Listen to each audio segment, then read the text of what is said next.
اعوذ باللہ من الشیطان الرجیم، بسم اللہ الرحمن الرحیم۔ لیکچر نمبر 4، جماعت چہارم، مضمون اسلامیات، عنوان بندوں کے حقوق، معلمہ مصباح ارشد۔ جی بچوں، آج کا ہمارا عنوان ہے بندوں کے حقوق۔ بندوں پر ہی بہت سے حقوق ہیں جن کو ہم پورا کرنے کی کوشش کرتے ہیں۔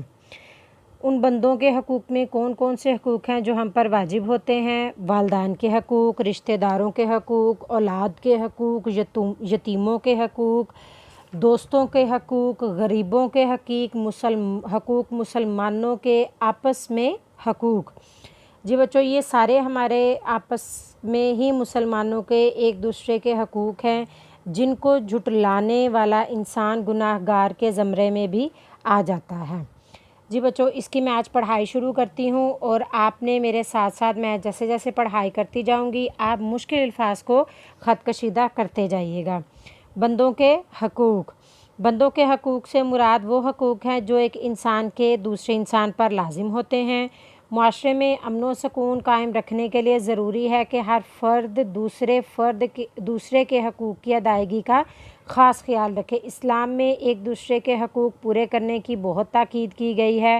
حضور اکرم صلی اللہ علیہ وآلہ وسلم کا ارشاد ہے، تم میں ہر ایک ذمہ دار ہے اور اس سے اپنے ماتحت مطلب نائب زیر نگرانی افراد کے بارے میں پوچھ گچھ ہوگی۔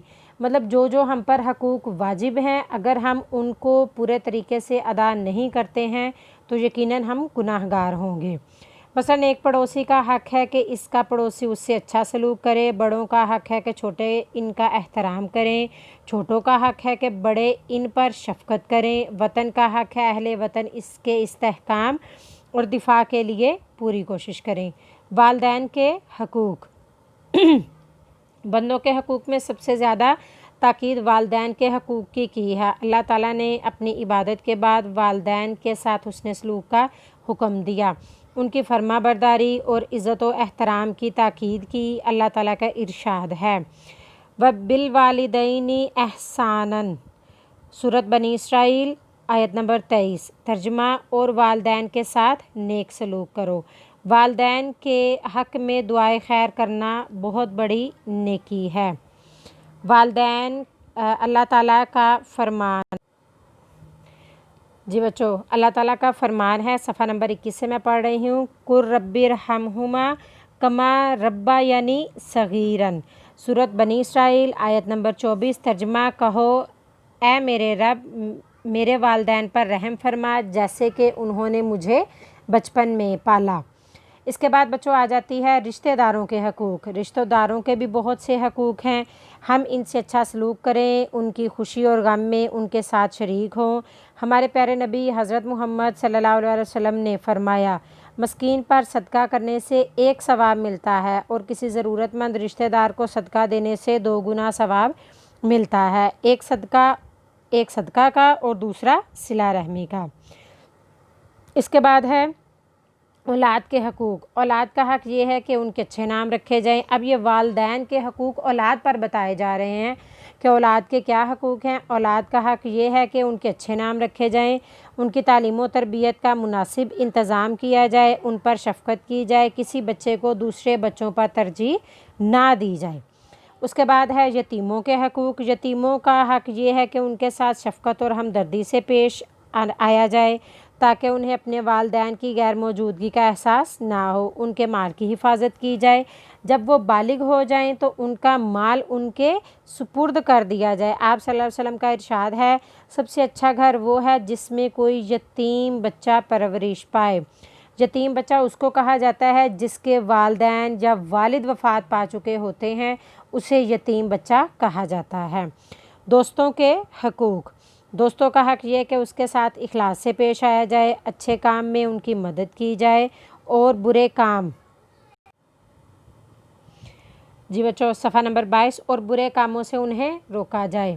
اس کے بعد آ جاتا ہے غریبوں کے حقوق۔ غریبوں کا حق ہے کہ امیر لوگ اپنے مالوں سے ان کی ضروریات بھی پوری کریں۔ अल्लाह ताला का इरशाद है वफ़ी अमवालिहिम हक्कुल लिसाइली वल महरूमी, सूरतुज़ ज़ारियात आयत नंबर 19। उसका तर्जुमा है और उनके मालों में मांगने वाले और ना मांगने वाले दोनों का हक होता है। गरीबों के हकूक़ की ताकीद करते हुए हज़रत मोहम्मद सल्लल्लाहु अलैहि वसल्लम ने फरमाया, सबसे बुरा खाना वो है जिसमें अमीरों को बुलाया जाता है और गरीबों को छोड़ दिया जाता है। जी बच्चों, उसके बाद अगला हमारे पास पॉइंट है मुसलमानों के आपस में हकूक़। हज़रत अबू अय्यूब अंसारी रज़ियल्लाहु तआला अन्हु फरमाते हैं कि रसूलुल्लाह सल्लल्लाहु अलैहि वसल्लम ने फरमाया, एक मुसलमान के दूसरे मुसलमान पर 6 हकूक़ हैं। अगर वो उसे बुलाए तो वो उसकी दावत कबूल करे, जब उसे मिले तो सलाम करे, उसकी छींक का जवाब दे, जब वो बीमार हो तो उसकी अयादत करे, जब वो इससे नसीहत चाहे तो उसे नसीहत करे, जब वो फोत हो जाए तो उसके जनाजे में शरीक हो।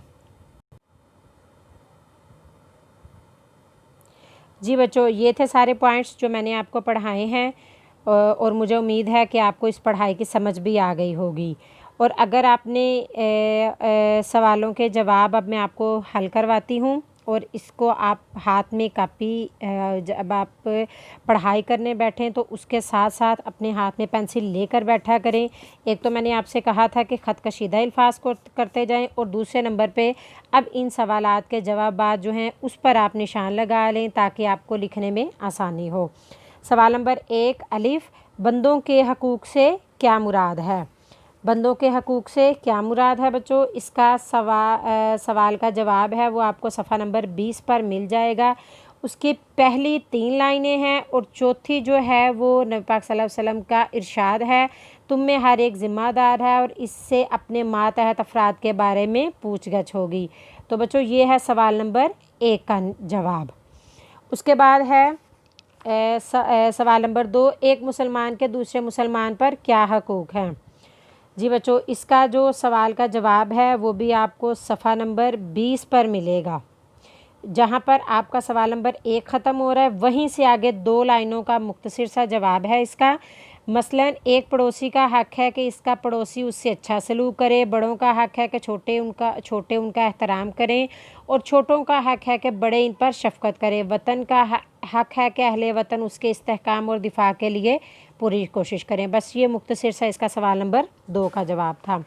उसके बाद है सवाल नंबर 3 जीम और वालदैन के कोई से 2 हकूक़ लिखें। जी बच्चों, वालदैन के हकूक़ में जो है वो इसको आप पूरा ही इसका जो पॉइंट है वो इसका पूरा पॉइंट याद कर लीजिएगा, क्योंकि मैं ये नहीं चाहती हूँ कि आप छुट्टियाँ हैं घरों में रहते हो भी टू द पॉइंट ही सिर्फ याद करें, थोड़ा सा ज़्यादा याद कर लें, आपको बड़ी क्लासेस में भी इसके लिए आसानी होगी। वालदैन के हकूक़ जो है ये आप इसका फुल पॉइंट इसी तरह उसकी जो अरबी है उसमें सूरत का हवाला, उसकी आयत का हवाला उसके साथ मुकम्मल लिखेंगे।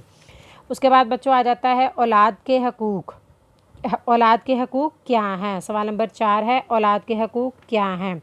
जी बच्चों, इसका भी ये आपको इसमें पीछे एक पॉइंट है रेड कलर की हेडिंग में दिया गया है। ये पॉइंट उसके नीचे 2 लाइनों पर मुख्तसर सा जवाब लिखा हुआ है। औलाद का हक़ ये है कि उनके अच्छे नाम रखे जाएँ, उनकी तालीम और तरबियत का मुनासिब इंतज़ाम किया जाए, उन पर शफ़क़त की जाए, किसी बच्चे को दूसरे बच्चों पर तरजीह ना दी जाए। ये सवाल नंबर 4 का जवाब है।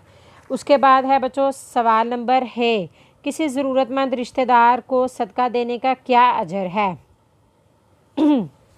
जी बच्चों, इस सवाल का जो जवाब है वो आपको मिलेगा सफ़ा नंबर 21 पर। रिश्तेदारों के हकूक़, रिश्तेदारों के हकूक़ में आ जाता है कि हमारे प्यारे नबी हज़रत मोहम्मद सल्लल्लाहु अलैहि वसल्लम ने फरमाया मस्कीन पर सदका करने से 1 सवाब मिलता है और किसी ज़रूरतमंद रिश्तेदार को सदका देने से 2 गुना सवाब मिलता है, एक सदका का और दूसरा सिला रहमी का। सिला रहमी मतलब रिश्तेदारों से अच्छा सलूक करने का।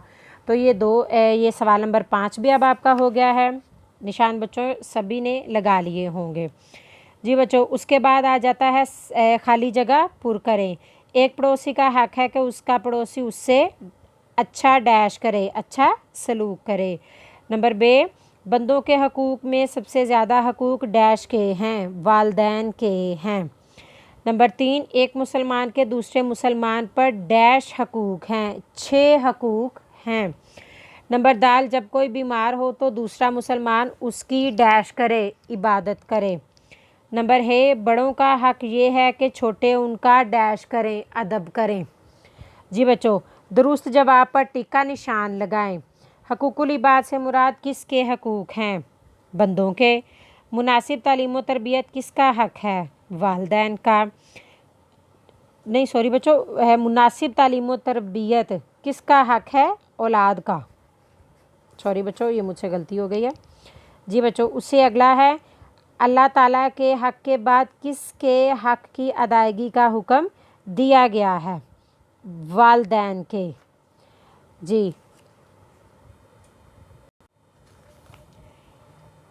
जी बच्चों, उसके बाद है अगला, यतीमों का हक है, सफ़ा नंबर 24। यतीमों का हक है कि जब वो बालिग हो जाएं तो उनका माल उनके स्पुर्द कर दिया जाए। छोटों का क्या हक है?